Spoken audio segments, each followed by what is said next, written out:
Hi, I'm Fitzgibbons from PatriotMusic.com. From our school days, we all learned that the American War for Independence was about self-rule, a desire to be governed by themselves, and also the rallying cry, no taxation without representation.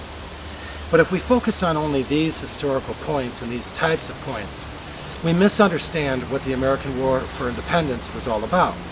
What all of our founding fathers and all the countless nameless patriots gambled their lives, their families' lives, and all of their possessions on.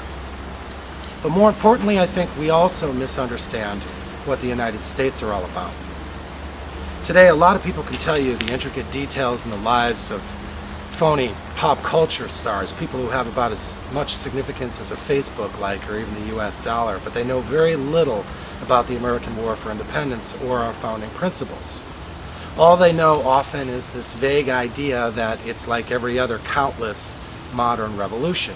But in fact, that degrades the whole meaning of it, because at the time the American colonies didn't want to turn their society on its head, change it for some new social system. What the American colonists wanted was pretty much what they had for over 100 years. They wanted to rule themselves primarily on a state, local level with minimal central government.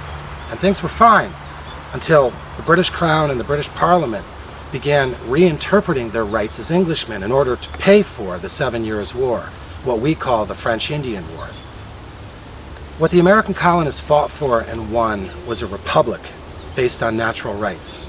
If you want to know more about natural rights, check out my short video on YouTube called What Are Rights? The literacy rates in the American colonies were the highest in the world at the time, and they knew their history.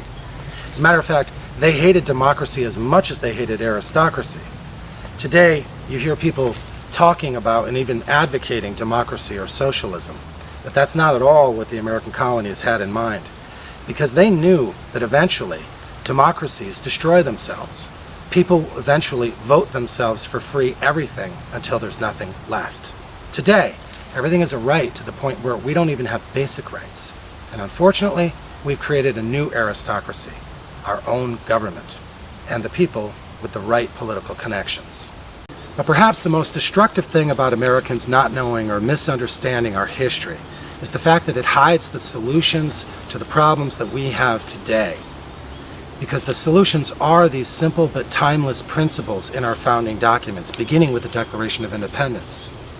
The Declaration of Independence is not only the most celebrated political document in the history of the world, but it's also the essence of what our republic is based on. And it's as revolutionary today as it was when it was written. These documents all together, the Declaration of Independence, the Constitution with the Bill of Rights, and all 27 amendments together are about 30 pages. These aren't thousands of pages like typical legislation today, or even hundreds of thousands. And they don't require armies of attorneys to understand. They were written so that people of the day could understand them. If you want to hear more about our founding principles and about my nonpartisan music, come to PatriotMusic.com and sign up for my newsletter. And don't forget to subscribe to my videos. Thanks!